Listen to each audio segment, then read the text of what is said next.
All I want to do here is, before we go use an air gun, is make you a little familiar with the various styles and how we control.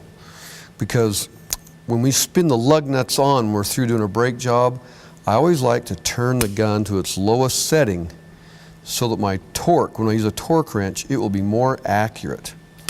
As you can see on this little Sunex tool, I can turn it up all the way to 3. That'd be the high, obviously, and of course down to 1 when I'm actually going to put the lug nuts back on. When I zip them on, it's kind of faster, more effective way. This Ingersoll Rand, great brand. Once again, if you can't turn that knob, this is the reverse or forwarding of the direction of how the gun will turn.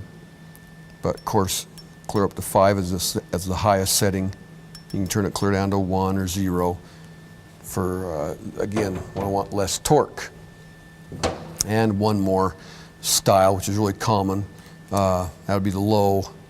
Sorry, that would be the low. This would be the high. This, of course, is the full clockwise or forward and reverse. But again, we only have a high and a low setting on this gun. All right. I think I'm going to use this Ingersoll Rand. One thing to point out here, this little, notice both guns here, this little clip is missing on here. This helps hold the socket in place. So if this socket comes off, you'll know why. There's not a little clip to help hold it in place. Like this one here, now wants to stay. This one falls off. Maybe I'll use the Sunex after all. Okay, hooking up an air hose. These are air quick connects. You got to pull it clear back till it stops before you can even get it to fit on the other air connect. Okay. All we're going to do first of all is remove this wheel. Now, these are decorative little plastic lug nuts, so we're going to be careful with these because the real lug nuts are underneath. Some cars come that way.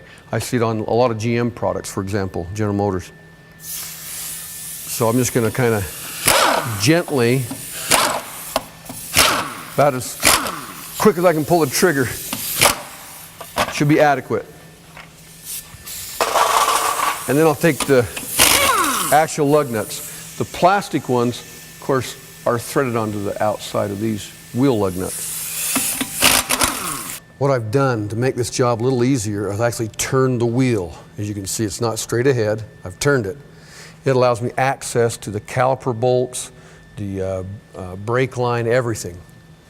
Okay, a tool you're going to be required to have in this class, AUTO155, are needle nose vice grips. Not just needle nose pliers, they got to be needle nose vice grips, and please don't buy the cheapy ones. I like the Vice Grip brand. Technically they'd be needle nose locking pliers, but I am promoting good quality tools today. All right, I'm going to pinch off this line in preparation for removing the brake caliper. Sometimes these have to be replaced. The piston inside them gets corroded, it seizes, it doesn't apply the brakes well, the pads don't wear even close to uniform. Anyway, we'll continue on. Having pinched off the line, I'm going to go ahead and break the banjo bolt loose. We call it a banjo bolt because the bolt goes through a round, kind of a banjo-shaped fitting. I'm not sure who makes up these terms, but anyway. I'm going to crack it loose. In fact, maybe I'll go ahead and let's just take the line right off and talk about the crush washers. You want to keep track of both crush washers. I'm holding my hand underneath in the event. That's why I've got a bucket down there to catch some fluid. Maybe this crush washer stayed. Oh, there goes one of them. You've got to have a crush washer on either side of the banjo fitting, or you will leak fluid. I have fixed many brake leaks simply by putting a crush washer in place. They'll put it on this side, thinking it's a washer is necessary. They don't understand this crush washer or seal is necessary as well on this side. The reason we pinch this off, by the way, that way I don't leak brake fluid. I don't empty out the master cylinder from up inside the engine compartment. This way, when we get the new caliper all back on, I've only got to bleed air from this point out. it makes the bleeding process much faster, much easier. So let's go ahead and pull the caliper bolts. And I'm going to emphasize the word caliper, because a lot of folks think they can shortcut and take off the bracket and the caliper in one, and I'll show you briefly what that means. Let's go ahead and get these all the way off. And because the proper way to load brake pads is to set them in place. Meaning this. Oh, one more step. ASE, the Automotive Service Excellent people, would like you to do one thing correctly here, and that is to compress a brake caliper. Yeah, we compress with a big old C-clamp or something, but they want you to have the bleeder open. Okay, just to make sure that you understand where a C-clamp is going to go, we're going to make sure this piece here sits on the brake pad. Of course, this is going to sit on the housing. Okay, and that's, in fact, even if you're just taking the caliper off to inspect stuff, you can always just compress it a little ways, and that makes caliper removal so much easier. If you're going to put in new brake pads, compress this guy all the way in until it stops. But that's what we mean by using a C-clamp to compress a caliper piston. Now, here's a wonderful, easy approach. I got just a piece of clear hose. You can get it like at a farm and ranch store or a parts store, just some clear tubing. We're going to put it in this little water bottle. All I did is drill a hole. If you want to hold that bottle, please. Technically speaking, before I compress the caliper, I should remove the old fluid.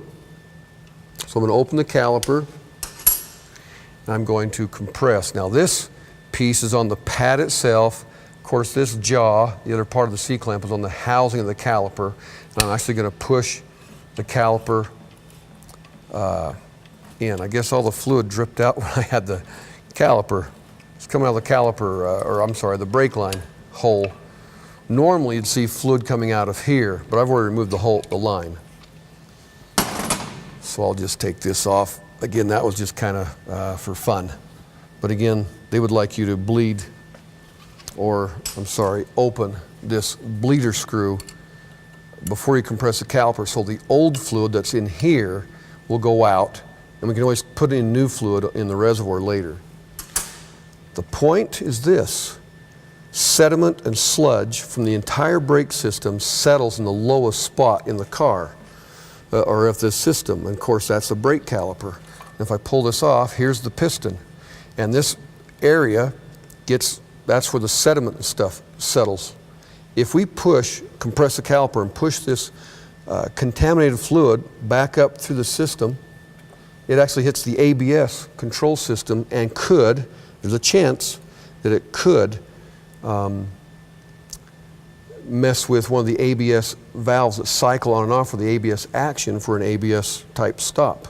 So it could be an expensive mistake, because those ABS modules, they're upwards from $300 or $400 used to $1,500 brand new.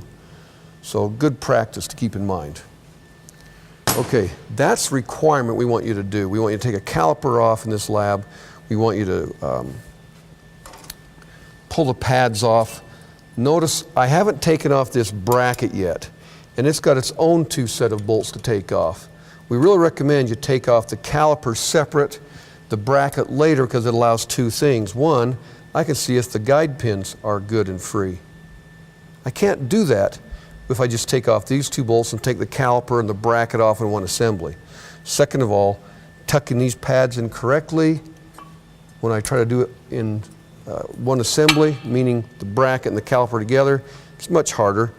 Just compress the caliper, take the caliper bolts off, load your pads like this, and now we're going to put the caliper back on.